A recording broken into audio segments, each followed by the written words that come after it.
व्यक्ति पूजा कर रहा था। किसी ने पूजा में लड्डू चढ़ाए थे। चूहा आया और लड्डू खाने लगा। भगवान कुछ भी नहीं कह रहे। उसने कहा कैसे भगवान है, ये अपने लड्डू की रक्षा नहीं कर सकते, और जो अपने लड्डू की रक्षा नहीं कर सकते वो मेरी क्या रक्षा करेंगे। अब उसने भगवान को छोड़ दिया और घर में चूहों की पूजा चालू कर दी। बोले मंदिर जाने से कोई फायदा नहीं है। बड़े अच्छे अच्छे चूहे ले आया, सिंहासन पे बिठाता, उनकी बढ़िया पूजा करने लगा। एक दिन चूहा की पूजा चल रही थी, इतने में बिल्ली ने म्याऊं म्याऊं म्याऊं किया तो चूहा भाग गया। अरे बोले ये तो चूहा से ज़्यादा ताकतवर बिल्ली है। अब वो बिल्ली ले आया, सिंहासन पे बिल्ली पे बिठाया, और उसके बाद फिर बिल्ली की पूजा, सेवा, खाना पीना सब बिल्ली का शुरू हो गया। अब एक दिन दरवाज़ा खुला रह गया, कुत्ता घर में घुस गया, और जैसे ही बिल्ली ने कुत्ते को देखा तो बिल्ली रवाना हो गई। अब बिल्ली रवाना हो गई तो उसने कहा अरे ये बिल्ली से ज़्यादा ताकतवर तो कुत्ता है।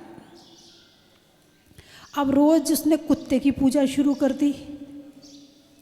कुत्ते को सिंहासन पे बिठाता, उसके सिंहासन बड़े होते चले गए। सिंहासन पे बिठाता, रोज़ उसको अच्छा अच्छा खाना खिलाता, रोज़ उसको अच्छा अच्छा सब कुछ अच्छी तरह से ठंड में उसकी पूरी व्यवस्था करता। गर्मी में आजकल के लोग करते हैं ना, आजकल के लोगों को कुत्ते बहुत पसंद है ना। हाँ, आदमी पसंद हो ना हो मगर कुत्ते ज़रूर पसंद है। आदमी को प्यार करे ना करे मगर कुत्तों को ज़रूर प्यार करता है। अब उसने कुत्ते की पूजा शुरू कर दी। अब कुत्ता का घर में पूरा राज्य हो गया, जहाँ चाहे घूम सकता है, जहाँ चाहे जा सकता है। लेकिन पत्नी ने कह दिया तुम पूजा किसी की करो मगर ये कुत्ता मेरी रसोई में नहीं आना चाहिए, क्योंकि कुत्ता अशुद्ध माना जाता है ना। बोले ये कुत्ता रसोई में नहीं आना चाहिए।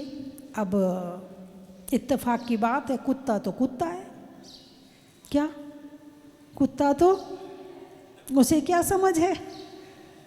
और फिर जब उसको छूट मिल जाए, पहले वो पाँव चाटता है, फिर वो हाथ चाटेगा, और छूट मिल गई तो वो मुंह भी चाटेगा, है ना।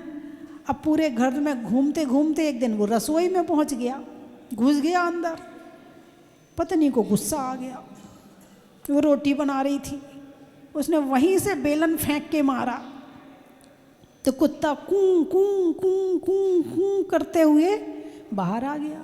पति ने देखा अरे इससे ज़्यादा ताकतवर तो, क्या बात है, क्यों खुश हो गए आप लोग इतने इससे ज़्यादा ताकतवर तो मेरी पत्नी है। ओहो, अब उसने पत्नी से कहा आज से तू कोई काम नहीं करेगी, सारा काम मैं करूँगा। आज से तू देवी है, आज से मैं तेरी पूजा करूँगा, तुझे खाना खिलाऊँगा, मैं कपड़े धोऊँगा, मैं झाड़ू लगाऊँगा, मैं पोछा लगाऊँगा। तो महिला को कैसा पति चाहिए है? समझदार होगी तो नहीं करवाएगी, और ना समझदार होगी अब वो आप जानो आपकी पत्नी कैसी है।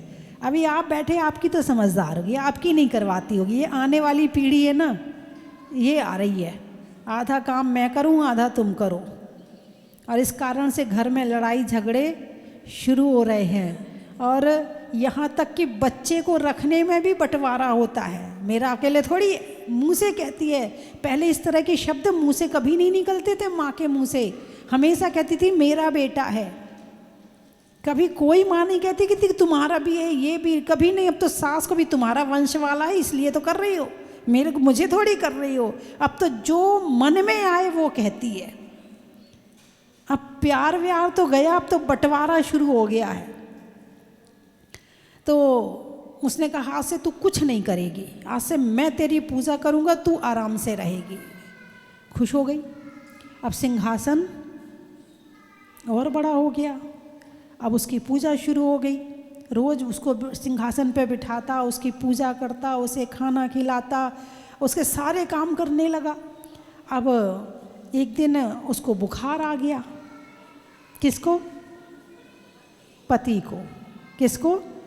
पति को बुखार आ गया। अब पति को बुखार आ गया, अब वो भोजन नहीं बना पाया। अब पति को बुखार आया और पत्नी को अहंकार आया, मैं तो देवी हूँ।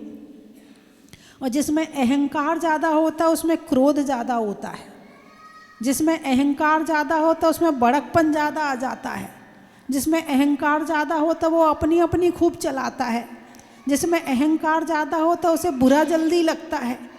अब उसमें क्या आ गया? अहंकार आ गया।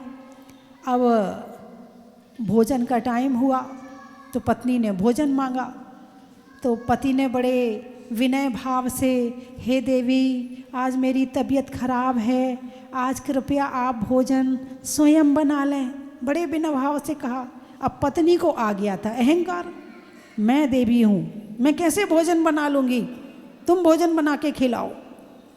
और जब आदमी को गुस्सा आ जाए तो फिर भगवान भी भगवान। अब उसे आ गया गुस्सा, समझ में नहीं आ रही, दिख नहीं रहा मुझे बुखार आया है, तो मैं क्या करूं, तुम्हें बुखार आया, खाना तो तुम्हें ही बनाना पड़ेगा। दोनों में बहस शुरू हो गई। अब आदमी को और ज़्यादा गुस्सा, क्योंकि बीमार तो था ही, तो और ज़्यादा गुस्सा आया और गुस्से में एक थप्पड़ मारा। अब वो रोती रोती कमरे में चली गई। बोली अच्छा इससे ज़्यादा ताकतवर तो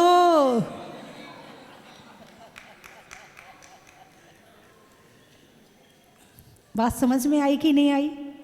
ये कथा भले ही कुछ भी हो, भले ही ये दृष्टांत है, लेकिन समझने के लिए एक बहुत बड़ी चीज़ है। हम दुनिया में सबको ताकतवर मानते हैं, लेकिन मुझसे ताकतवर कोई भी नहीं है।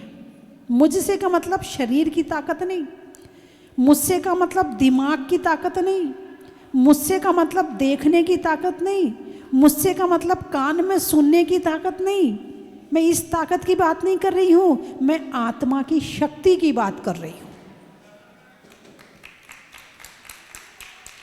कि आत्मा में अनंत शक्ति है।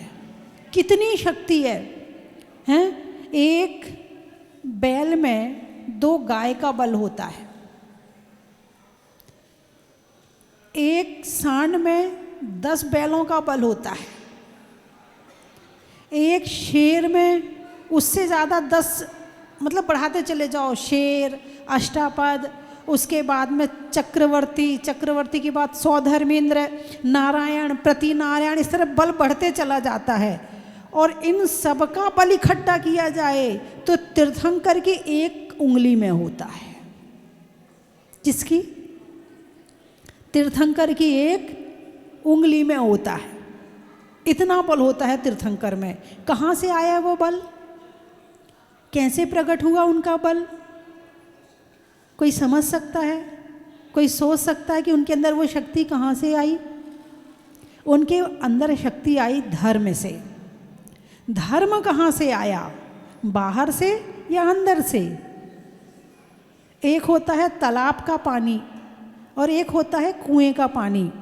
तालाब में पानी कहाँ से आता है? बाहर से। कुएं में पानी कहाँ से आता है? अंदर से। अभी हम तालाब हैं। अभी हम क्या हैं? तालाब हैं। तालाब क्यों है?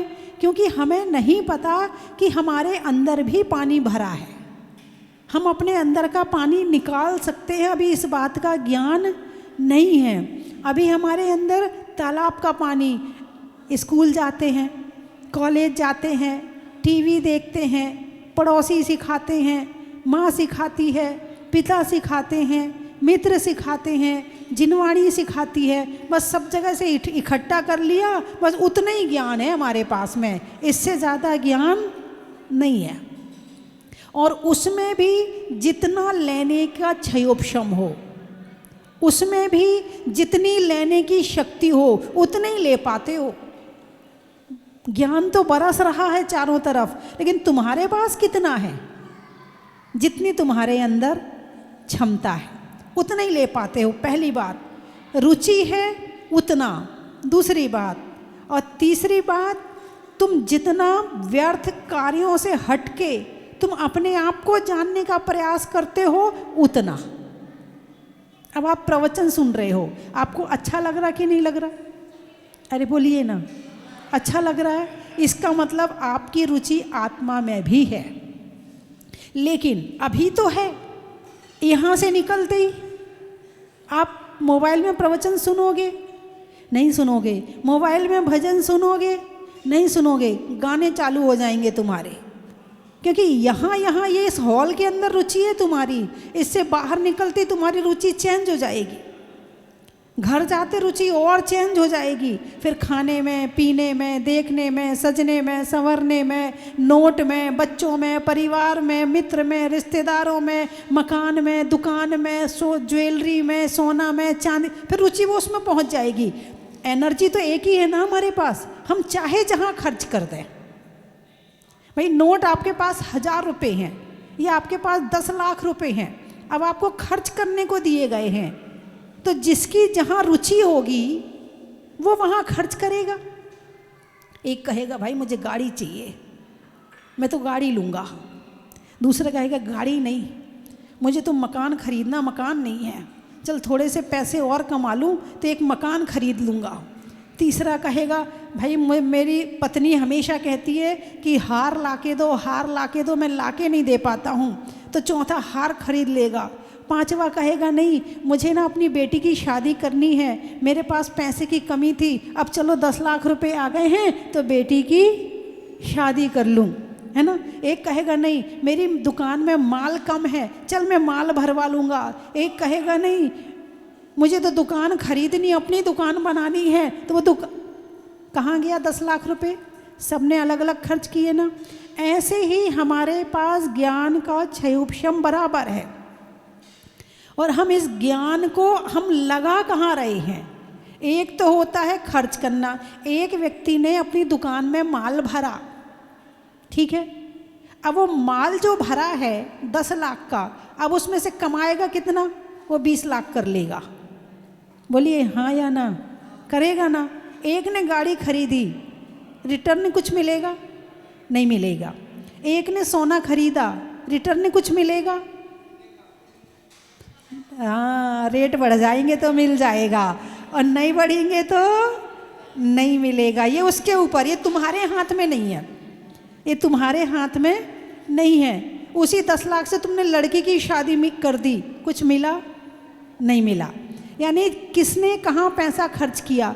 अब आपने अपना ज्ञान किसी की निंदा बुराई में लगाया, आपने अपना ज्ञान किसी की चुगलखोरी में लगाया, आपने अपना ज्ञान गाना सुनने में लगाया, आपने अपना ज्ञान फालतू की पंचायत में लगाया, आपने अपना ज्ञान अपना व्यापार में लगाया, और आपने अपना ज्ञान शास्त्रों में लगाया।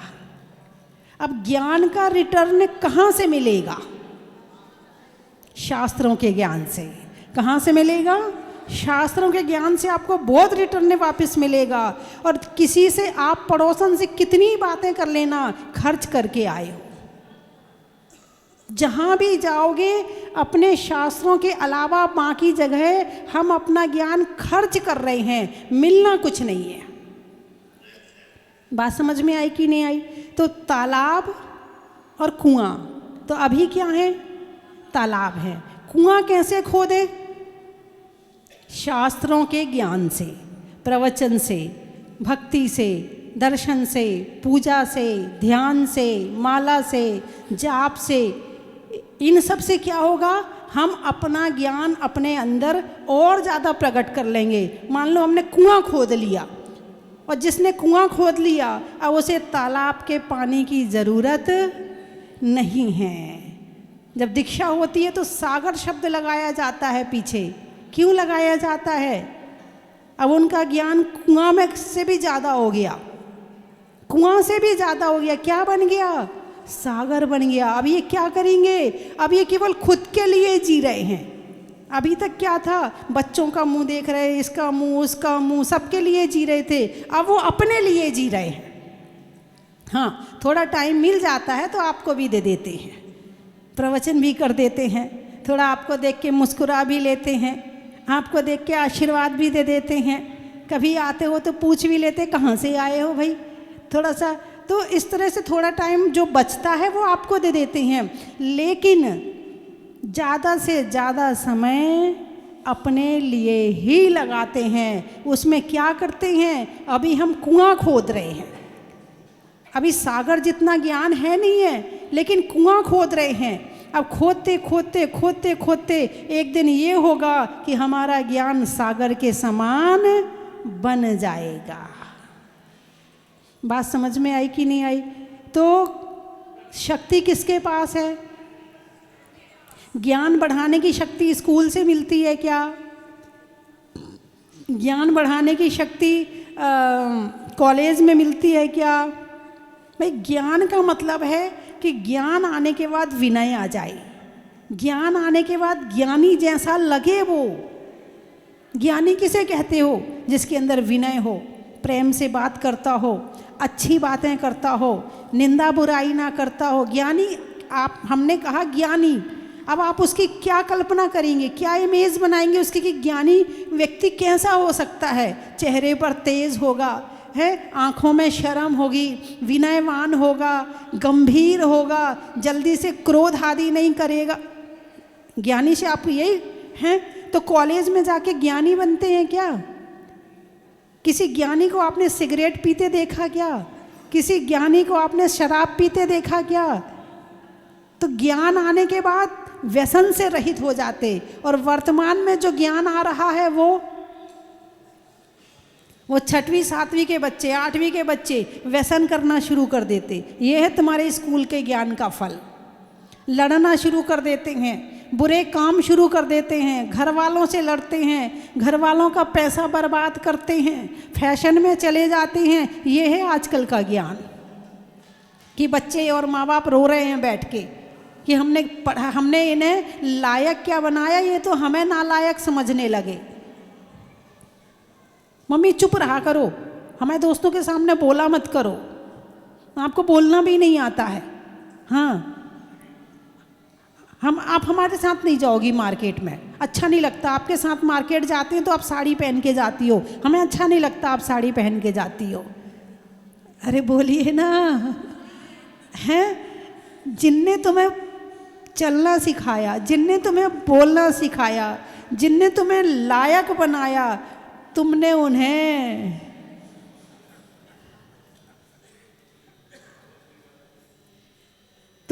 चुप करना सिखाया। मम्मी चुप रहा करो, बहुत बोलती हो, शांत रहा करो मम्मी। तुम उन्हें चुप करना सिखा रहे हो। बोलिए हाँ या ना? ये है वर्तमान का ज्ञान। यदि ज्ञान करना है तो शास्त्रों का करो, सुनना है तो प्रवचन सुनो, गाना है तो भजन गाओ, करना है तो पूजा करो, अभिषेक करो, शांति धारा करो, और किसी का ध्यान करना है तो भगवान का ध्यान करो। इससे आपके अंदर की शक्तियाँ जागृत होंगी, है ना? क्या होंगी? अंदर की शक्तियाँ जागृत। जैसे वो पहले उसने भगवान की पूजा कर रहा था, फिर चूहे की, बिल्ली की, कुत्ता की, पत्नी की, उसे बाद में पता चला कि मैं ही सबसे ज़्यादा ताकतवर हूँ। जब आप धर्म करोगे ना और भगवान के दर्शन वास्तव में करोगे, जिस दिन वास्तव में धर्म समझ में आएगा उस दिन खुद की कीमत समझ में आएगी। अभी आप खुद की कीमत करते ही नहीं हो, और जो खुद की कीमत नहीं जानता है वो किसी की कीमत नहीं जानता है। जो खुद की इज्जत नहीं जानता है वो किसी की इज्जत नहीं कर सकता है। जो खुद के गुणों को नहीं जानता है वो दूसरों के गुणों को नहीं जान सकता है। वो जी रहा है मगर एक भाव पूरा कर रहा है, वास्तव में वो जी नहीं रहा है। वो जी तो इसलिए रहा कि वो जीव है, जीव का स्वभाव जीना, वो इसलिए जी रहा है। लेकिन जीव होता क्या है? जीव के अंदर क्या शक्तियाँ हैं? जीव क्या क्या कर सकता है, जीव क्या क्या बन सकता है, ये तब पता चलता है जब धर्म की गहराई में पहुंचते हैं। अभी तुमने केवल संसार देखा है, तुमने आत्मा और जीव को अभी न देखा है, न जाना है, न समझा है।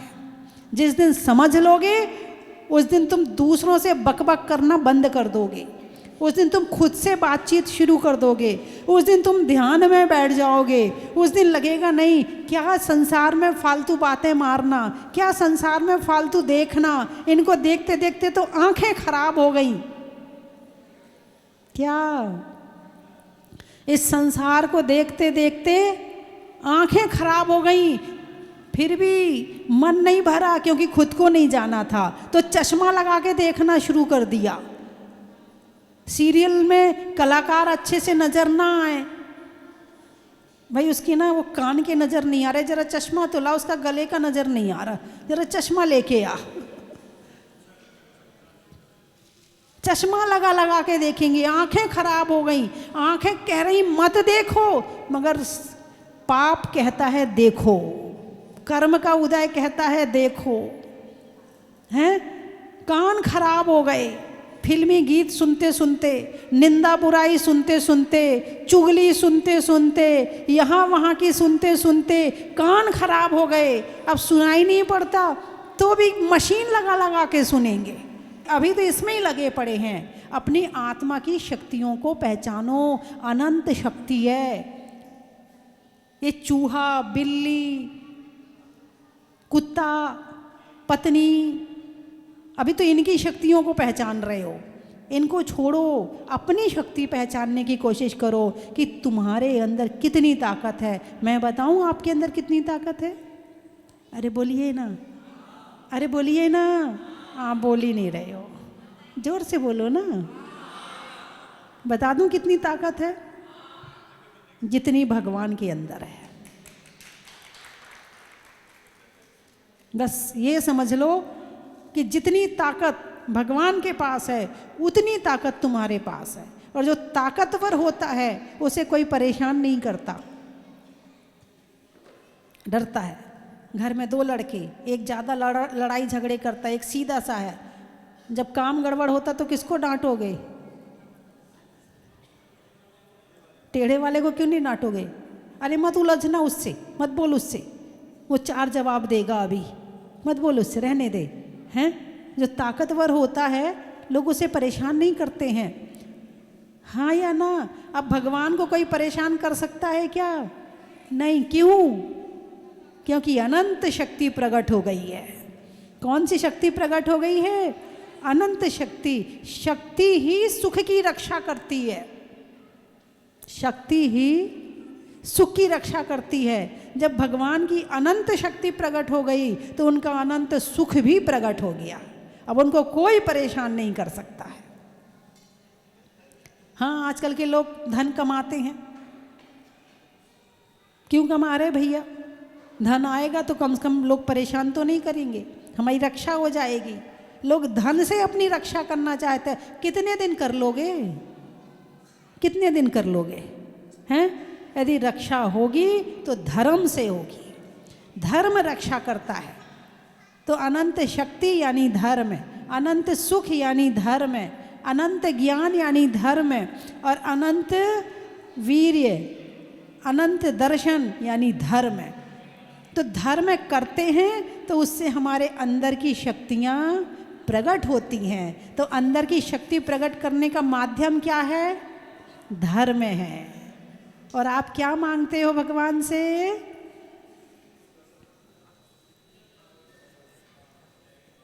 अधर्म। क्या मांगते हो? अधर्म। क्या मांगना चाहिए? धर्म होगा तो धर्म के साथ सुख,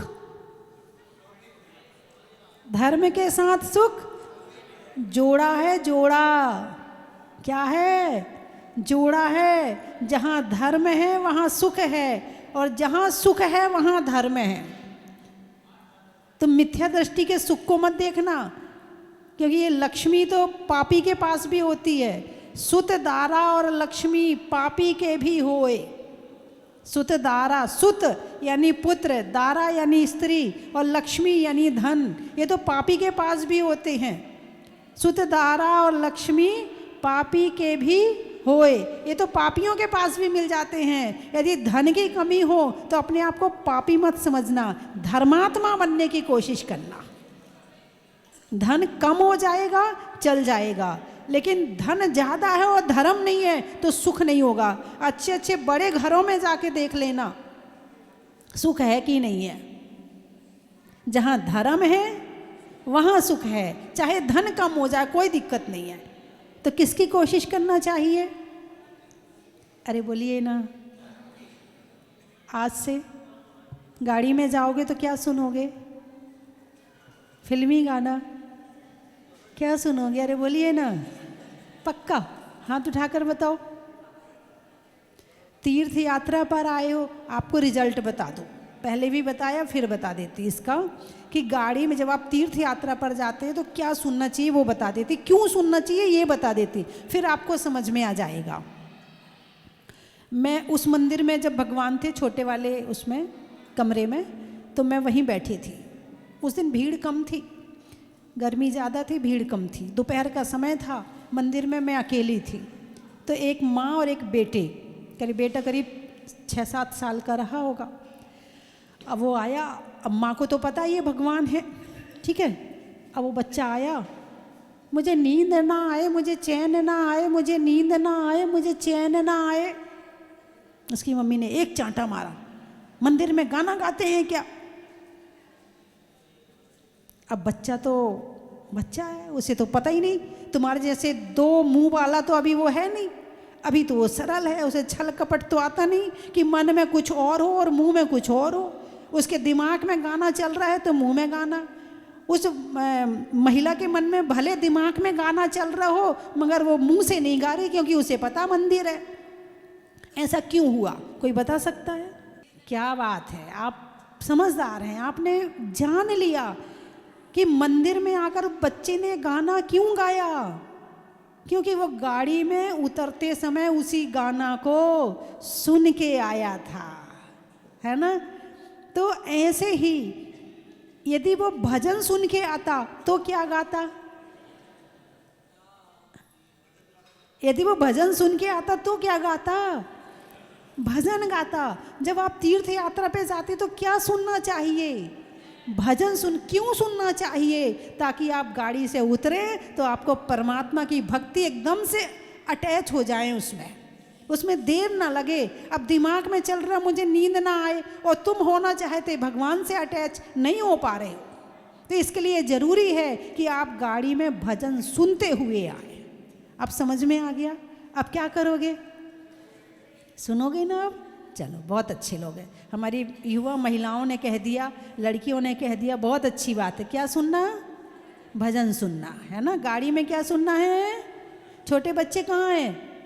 छोटे बच्चे क्या सुनेंगे? अरे बोलिए ना, भजन सुनेंगे, है ना। चलिए, समय हो गया है, मेरी बात तो समझ में आ गई होगी।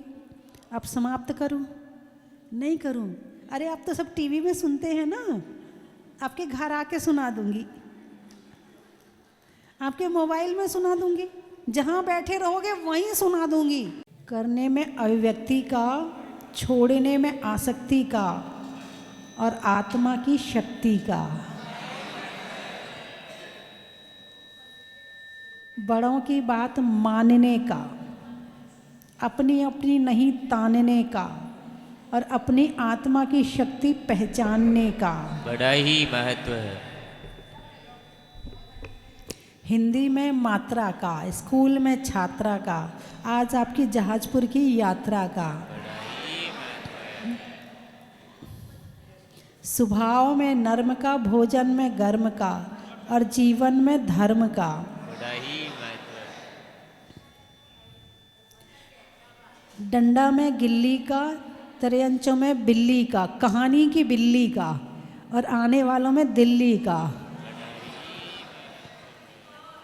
खेत में खाद का, चौके के बाद प्रसाद का, और आने वालों में फरीदाबाद का। बड़ा ही भोपाल सर्दी में साल का, गर्मी में रुमाल का, और आने वालों में भोपाल का। बड़ा ही महत्व है। भोगल का, अच्छा। झरने में, झरने की आवाज़ में कलकल का, शरीर में बल का, और आने वालों में दिल्ली भोगल का। आम की बौर का, खाने में कौर का, आने वालों में इंदौर का।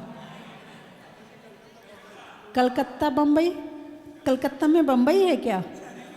नहीं, तो अलग से है क्या? अच्छा। पेड़ में पत्ता का, राजनीति में सत्ता का, और आने वालों में कलकत्ता का। पेड़ों में छुई मुई का, महीनों में मई का, और आने वालों में बम्बई का।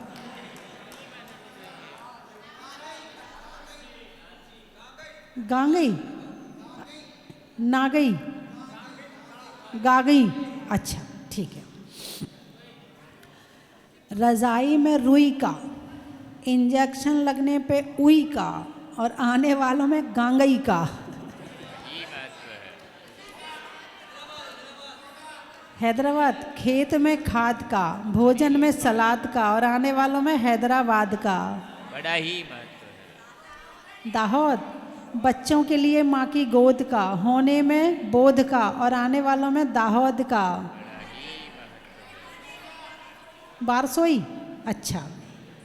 अच्छे काम करने में कोई कोई का, आटे की लोई का, और आने वालों में बारसोई का। बीकानेर जंगल में शेर का, फलों में बेर का, और आने वालों में बीकानेर का। बड़ा ही महत्व है। पाटन पांडिचेरी अच्छे काम में नहीं होने में देरी का, फलों में बेरी का, और आने वालों में पांडिचेरी का। बड़ा ही महत्व है।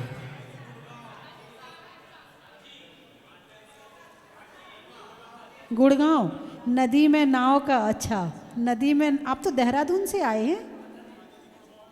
अच्छा, गुड़गांव रहने लगे, अच्छा। नदी में नाव का, सुधरने में भाव का, और आने वालों में गुड़गांव का। बड़ा ही महत्व है। महिलाओं में कड़ा का, भोजन में बड़ा का, और आने वालों में बांसवाड़ा का। बड़ा ही महत्व है। प्रसाद, प्रसाद शहर का नाम प्रसाद है, गांव का नाम है, अच्छा। गाने में नाद का, ढोल के नाद का, नहीं होने में बर्बाद का, और आने वालों में प्रसाद का। रांची चिड़िया में चीची का, फलों में लीची का, और आने वालों में रांची का। बड़ा ही महत्व है। सोने में निशा का, मिलने में अच्छी दिशा का, और आने वालों में विदिशा का। बड़ा ही महत्व है। कोटा सावन की घटा का, रसोई में पटा का, आने वालों में कोटा का। बड़ा ही महत्व है। रंगों में हरा का, रहने में धरा का, और आने वालों में करेरा का। बड़ा ही महत्व है। वृक्षों में बड़ का, बड़ की जड़ का, आने वालों में सुजानगढ़ का। बड़ा ही महत्व है। वसुंधरा, अच्छा। गांव में दरा का, भोजन में रंगों में हरा का, और आने वालों में वसुंधरा का। बड़ा ही महत्व है। जनवरी में जाड़ा का, जाड़े में काढ़ा का, और आने वालों में छिंदवाड़ा का। बड़ा ही महत्व है। भीलवाड़ा महिलाओं में कड़ा का, गर्मी में घड़ा का, और आने वालों में भीलवाड़ा का। बड़ा ही महत्व है। मुंगाना मवाना रिश्तों में नाना का, पुर्जों में पाना का, और आने वालों में मवाना का। बड़ा ही महत्व है। अच्छा सुनिए, अभी मैं ये किताब आपको दूंगी, ये किताब को आपको ले जाना है, और हर शनिवार को भगवान की पूजा करना है, चालीसा पढ़ना है। रोज कर सको रोज कर लो, नहीं तो शनिवार को तो कर ही लिया करो, ठीक है। मुनीनाथ जी का दर्शन करके सबका मन हर्षाया है। माता जी का सानिध्य मिला, शांति धारा पाया है। प्रभु जी के चरणों में शीश नवाकर सबका मन हर्षाया है। अब मैं दो लाइन माता जी ने बोलना चाहूँगा। जिनके चेहरे पर हरदम मुस्कान छिड़कती है, जिनके श्रीमुख से ज्ञान की गंगा झरती है, वो सौम्यमूर्ति माता जी का दर्शन करके सबका मन हर्षाया है। माता जी का आशीर्वाद बाबा के खूब खूब बरसाए। नमो बुद्धाय। ललायित होते थे। मेरी पत्नी हमेशा बोलती थी कि मेरे को माता जी के दर्शन करना है, माता जी के दर्शन करना है। ये हमारा सौभाग्य है कि आज हम लोगों ने अभिषेक और शांति धारा सब कुछ की और आज हम लोग अपनी पत्नी के साथ माता जी के दर्शन करने आए हैं। माता जी का सानिध्य में उनका आशीर्वाद प्राप्त करने। जहाजपुर आके मुनीश्वरनाथ के साथ शशि भूषण माता जी के दर्शन का बहुत महत्व है। बार आता है जो न आया एक बार भी निश्चित पछताता है। चन की थाल को सजाओ रे आज, रत्नों की थाल को भर लाओ रे आज। आओ आओ करे रे गुणगान आरती भगवन की।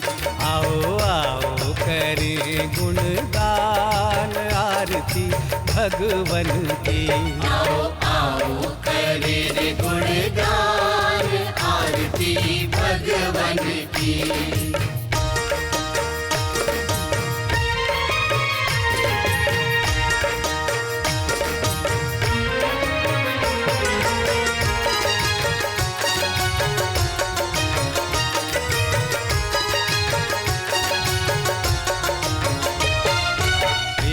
सुमित्र के राज दुलारे, माँ पद्मा जी के नैनों के तारे।